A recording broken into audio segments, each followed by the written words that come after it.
Still trying. I'm still trying.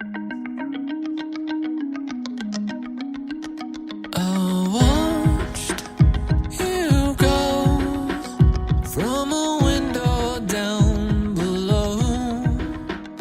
In jest, you'd say it's the last time you'd walk away. Why does anybody ever go? I don't know. Why couldn't I just raise my voice to say, don't go, please stay for at least one more day. Hello and welcome. This is The Art of Giving Up, your podcast for giving up bad days, bad ways, unfortunate habits, bad friendships, bad things. And as always, I'm your host, Steven, your personal, well-intentioned, comically awkward podcast host. I want to thank you, like always, as I always say, for joining me on this, my journey of growth, of self-discovery, and of learning. Because life is hard, but we don't have to go through it alone.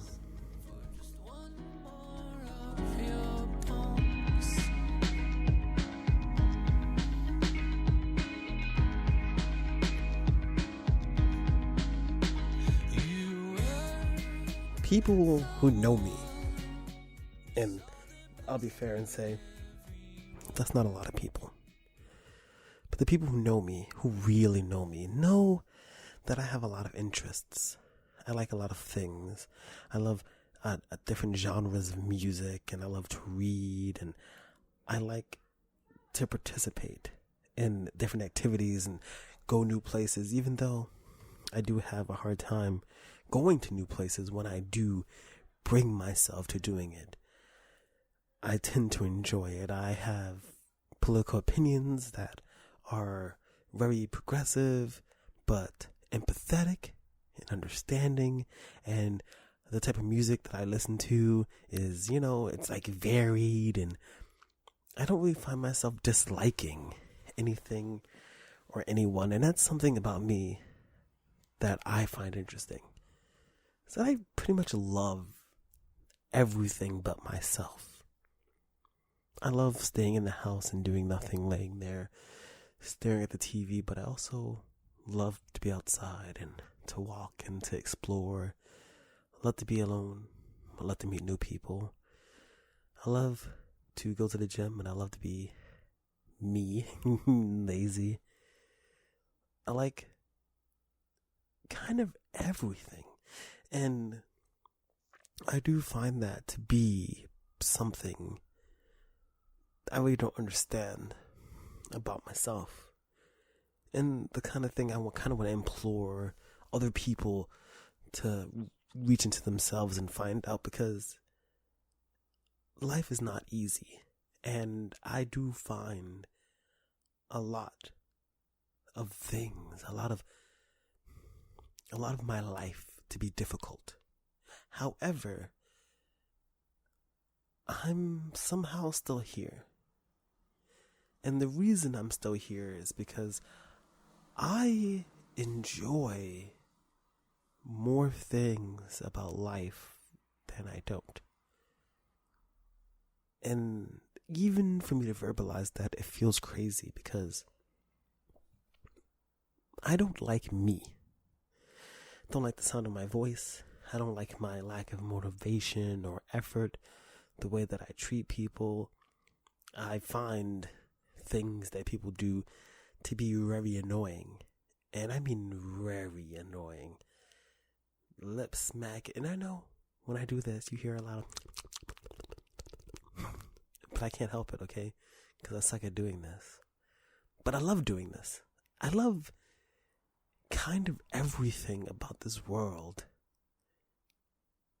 with the exception of me existing in it. And it's really hard for me to understand why that is and what I can do to change that. But I think that understanding and appreciating and kind of leaning into the passion and the love and the enjoyment that I have for the things around me really does me a lot of good. I love to read. Even when I was a kid, I used to love to read. I used to walk down the street and I would read books. I would cross the street. I've become really good at my peripheral vision because I used to do nothing but read. Now, reading, of course, has done me harm. Like I told the story before, my fourth grade teacher threw me down the stairs and cracking my head open because I was reading a book. Or people who used to beat me and torment me because I read books. But never stopped me. I love to read. And I always loved TV. And I always have a TV. And I used to do these things. Like I used to read the Babysitter's Club with Stacy and Marianne Spencer and Claudia. And, I used to love the Babysitter's Club and the Hardy Boys and Animorphs. And I used to also read, books that were way out of my educational range, above my grade level. But I used to love to read those books because I could finish a Babysitter's Club book in a half an hour. So in between my TV shows, I would watch that. I would read a book, and then 8 o'clock would come on. I would watch Buffy the Vampire Slayer. And then when I had to go to bed, I would try to read and keep the lights on. And my mother would to make me turn the lights off. And I remember I had this toy airplane. It was really crappy, like $2, And if you wound it up, it would make this that sound, that cheap motor whirring with the little, and it's turning and it's making that weird sound. But as it was doing it, the little red light on the top would illuminate, and I would hide under my blanket and I would use that little red light to read. So I always loved to read, and I always loved television. And then movies.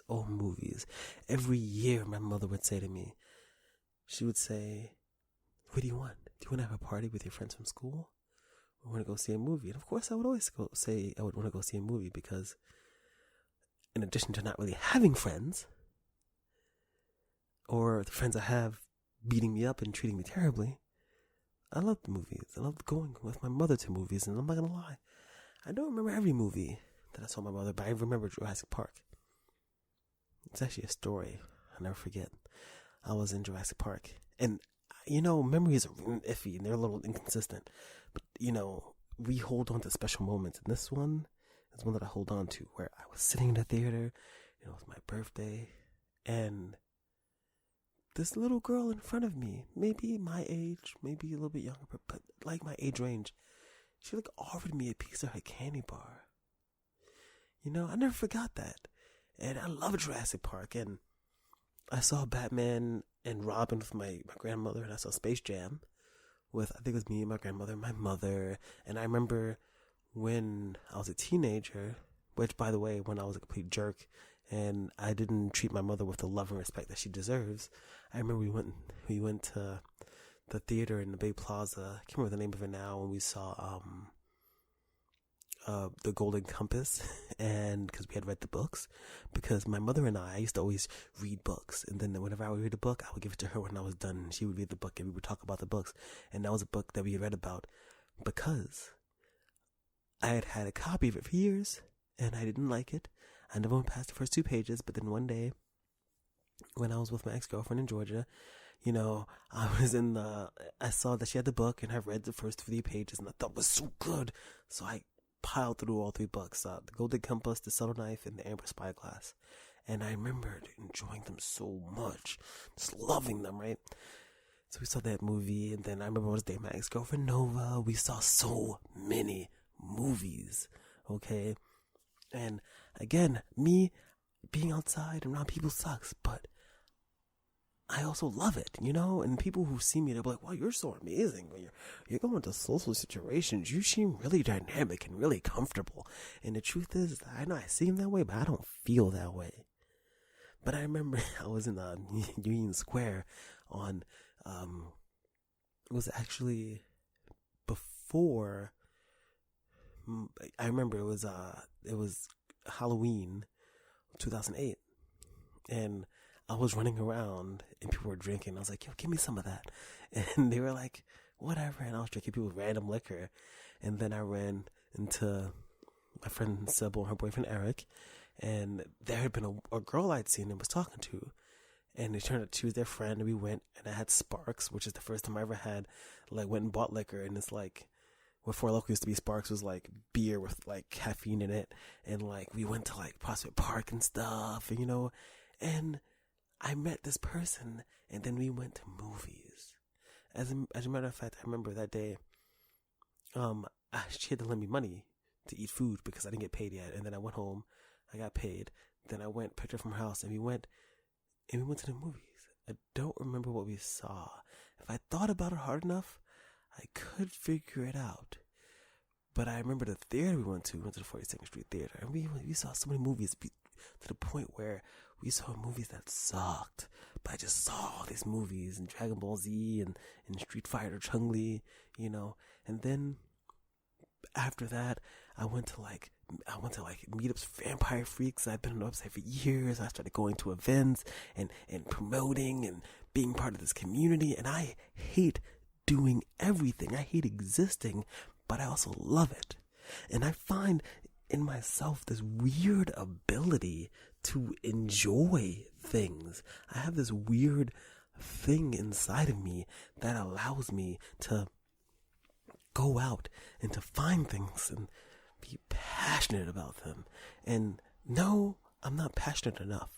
You know, like, I want to be more passionate about this, and I think that my insecurities and my struggles really keep me from committing, because I sit down to write and I get discouraged because it's difficult, and it gets into your head, and it's just like this weird feeling like there's a tension, like a wall, a physical wall in your mind, and even it's like it's there and you know it's there and you can't push it out, and you can't get the energy and the knowledge that you already have to come out of your mouth or through your fingertips, and you have all of this possibility and potential inside of you, but you either don't have the skill, the education, or just the will to make it happen, you know. And so I struggle with a lot of that, and I feel so like distressed and sad and anxious all the time. But when I stop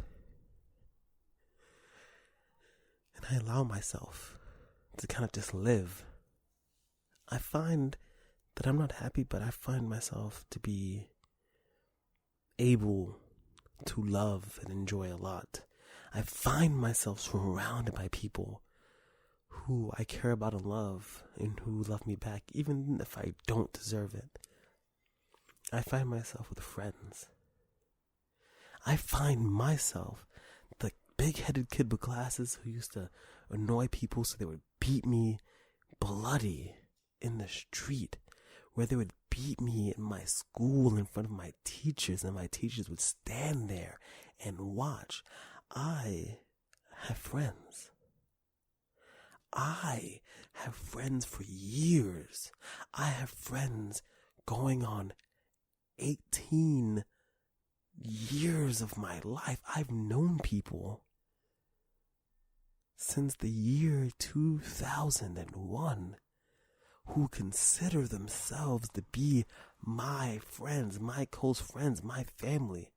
I've met people in 2006 and 2007 who consider themselves to be my family and my friends, and I am so fortunate. And if only in my mind was able to accept the way that I'm able to love with my heart,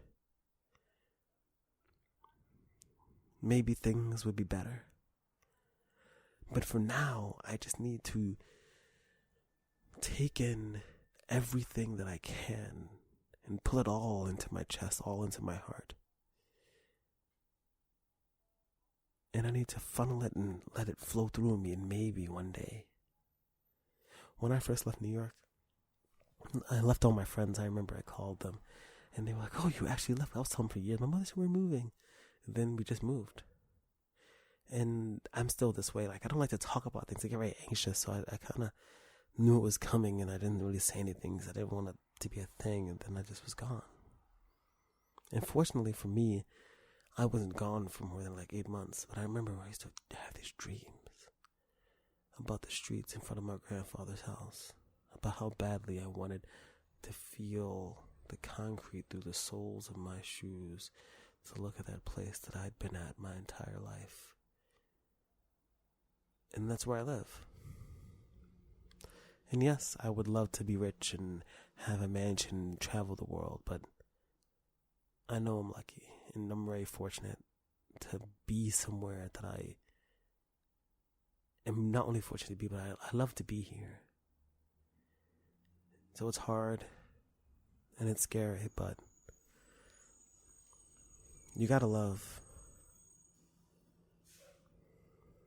You gotta love as much as you can. I know how lucky I am. And sometimes I look around and I see people that I care about who don't know exactly how lucky they are. They don't see or really understand how fortunate they can be, how much talent they have, how intelligent they are. And it's okay, because I don't think any of us really does. But you know, there's a lot of beautiful things. And that sounds so optimistic, but I do find it hard to look out at the world and see smiling children and to feel sad. And the older I get, the more I struggle with my anxiety and my depression. Sometimes when I see a child laughing and I spend time with someone I love, it becomes harder for me to be sad than it is than to want to be happy. I'm not ready to be happy yet, but I'm working on it.